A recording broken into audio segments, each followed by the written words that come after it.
Mākslas stacijā Dubulti šodien pirmo reizi Jūrmalā notiks Jūrmalas amatnīcas organizēts īpašs kopadīšanas pasākums, kas saucas Valdzenājums.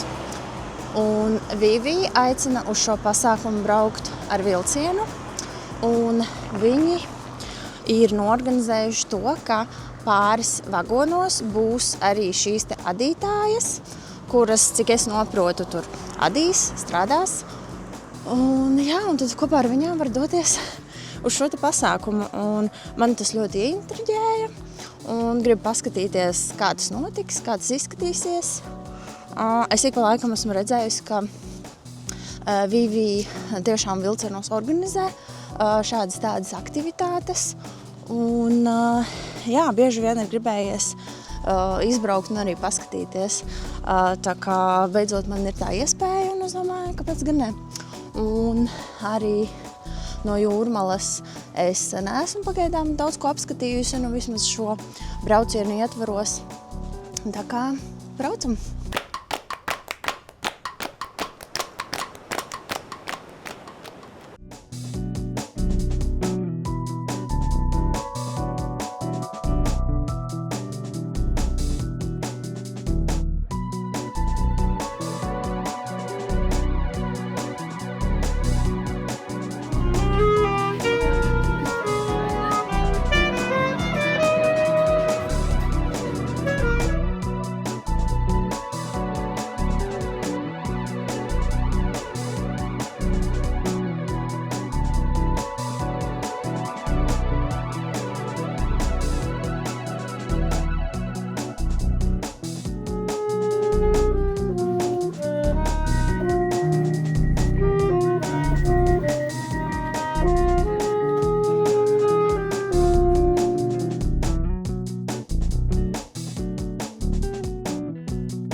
Es esmu atbraukusi līdz Dubultiem, un šajā tātad Dubultu stacijā, jeb mākslas telpā.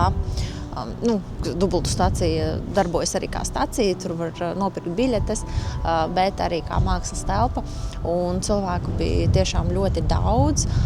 Vilcienā bija superforša atmosfēra, jo meitenes spēlēja saksofonu, un tad tāda mierīga mūzika, un viss tādi diezgan klusi.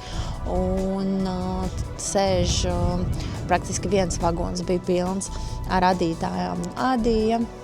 Un otrā vagonā arī bija dažas kundzes, kuras adīja. Un tad visi tagad ir sanākuši šeit iekšā, un ir diezgan liels pasākums par un ap adīšanu, tur par verpšanu, nelielas izstādes. Tā kā cilvēku tagad ir daudz, un viņi tikai tagad gatavojās un sāk, tad diezko daudz es neiefilmēju, tur nemaz uz dažām vietām nevar tikt, bet tā es vismaz esmu apskatījusi, es esmu piedzīvojusi šādu te aktivitāti veidu, un vispār vilcienā varētu vienmēr būt tāda mūzika, jo tiešām tā atmosfēra bija ļoti forša. Un tālāk tad es iešu kaut kur atrast kādu siltu tēju, jo šodien ir ļoti augsts, un es arī esmu nedaudz apslimusi, kā arī pastaigāšu tad pa Jūrmalu.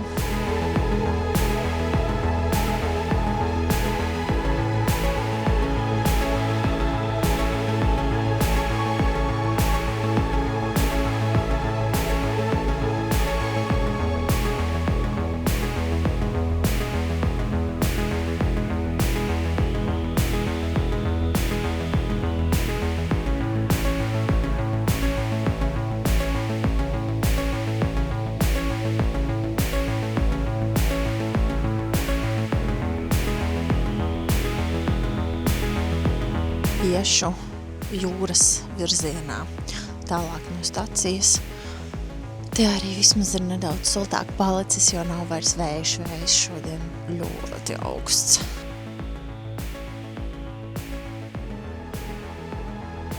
Aptuveni 5 minūšu gājiens no stacijas un jau esmu pie jūras. Tā kā lietus nelīst, tad cilvēku arī tā pietiekami daudz un ļoti labi, ka te pie jūras nav vēja.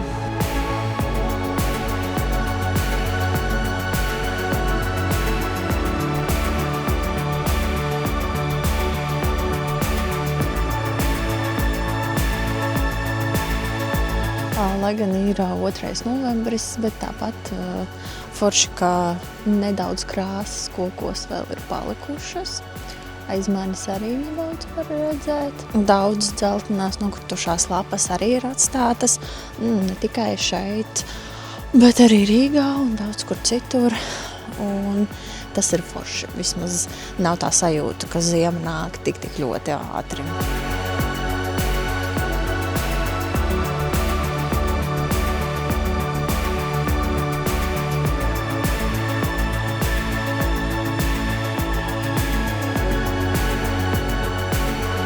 Tagad iešu uz Majoru pusi un nedaudz pastaigāšu pa Pludmali un tad jau pa pilsētu arī.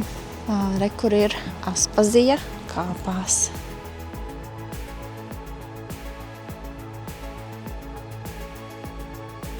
Un viņai vēl ir kaķītis blakus stāv.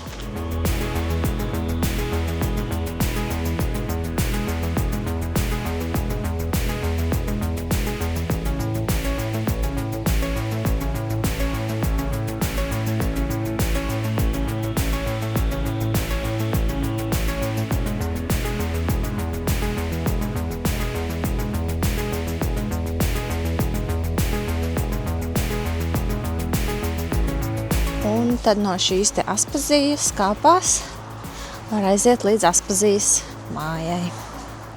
Tā gan šodien ir ciet, iekšā netikšu, bet vismaz apskatīt no ārpuses. Un tagad, kad es pietuvojos Lielupei, tad es atkal jūtu, ka ir sācies lielais augstais vējš. Starp citu, es tā nebiju aizdomājusies nekad, bet vai šī nav Jūrmalas kaut kāda šaurākā vietiņa, tāpēc, ka no jūras līdz Lielupei šeit ir knapi 5 minūšu gājiens, un pāri Lielupei jau ir Mārupes novads. Tā kā liekas, ka šī ir tāda Jūrmalas šaurākā strēmelīte. Un re, kur ir Aspazijas māja.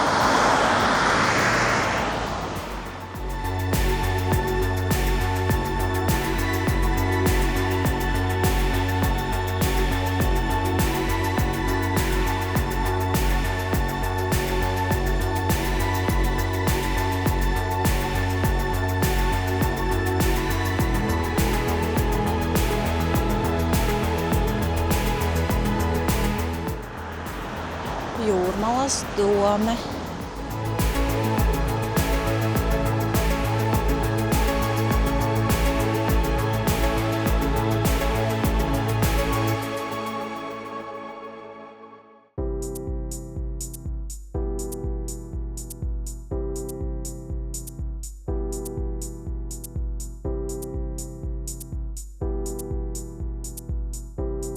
Jūrava un peldētājs.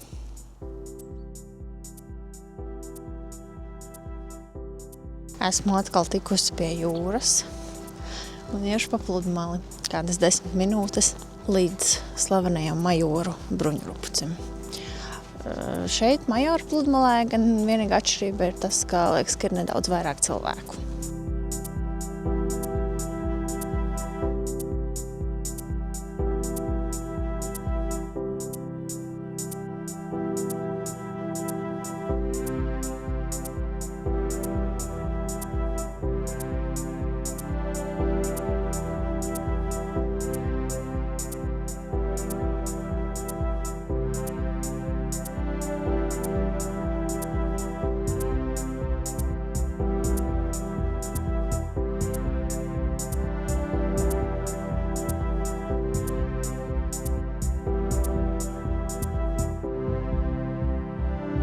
es vēl joprojām neesmu dabūjusi savu tēju, tāpēc iešu tagad uz Jomas ielu un tur noteikti kaut ko atradīšu.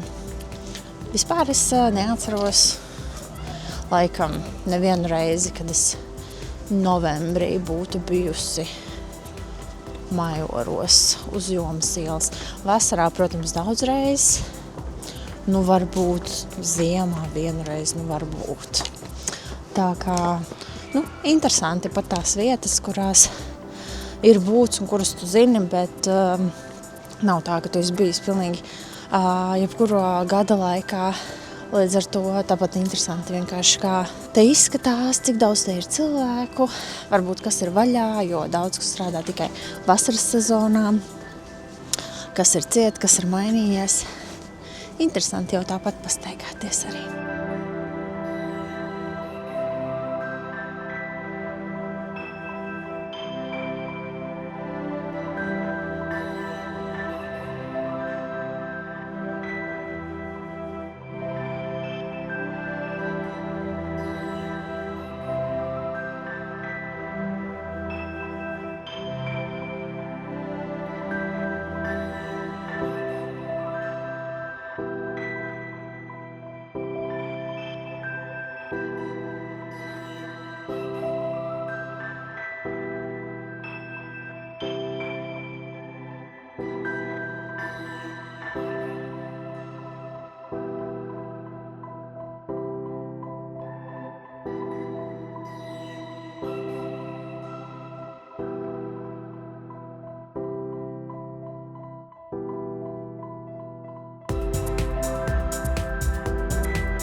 Es beidzot padzēru savu tēju un tagad varu sākt jau ceļu atpakaļ.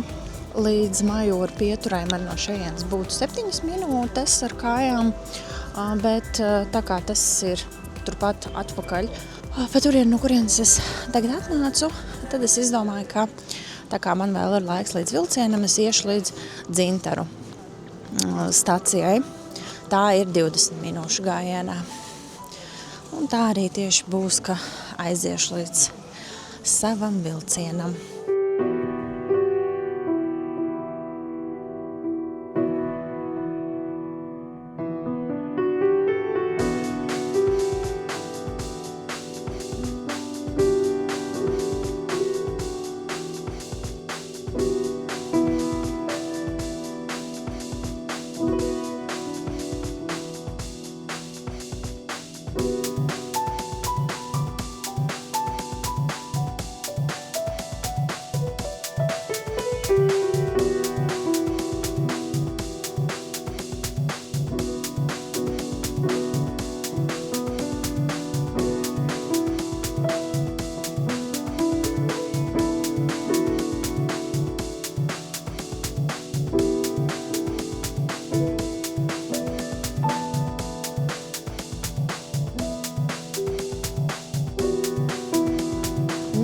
Izrādās, ka novembrī Jūrmalā nekas, protams, ka nebeidzās.